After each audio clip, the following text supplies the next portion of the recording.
হায় আল্লাহ,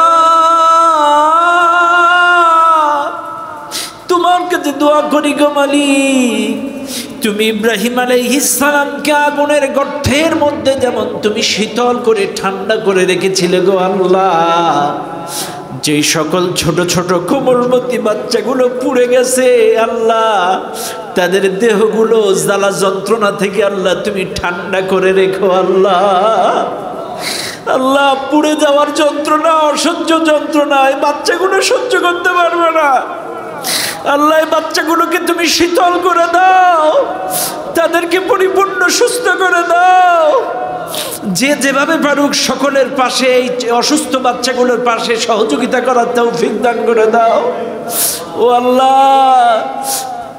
অনেকে তাদের বাচ্চাদের খুঁজে পাচ্ছে না, যদি আল্লাহ বিভিন্ন জায়গায় জীবিত থাকে আল্লাহ তাদের মা বাবা আত্মীয় স্বজনের কোলে ফিরিয়ে দাও।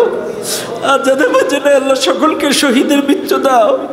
শোকাহত পরিবারগুলোকে ধৈর্য ধারণ করার তৌফিক দাও, শোকাহত পরিবারগুলো ধৈর্য ধারণ করার তৌফিক দাও আল্লাহ। এমন ঘটনা থেকে আল্লাহ সোনার বাংলাদেশকে তুমি হেফাজত করো।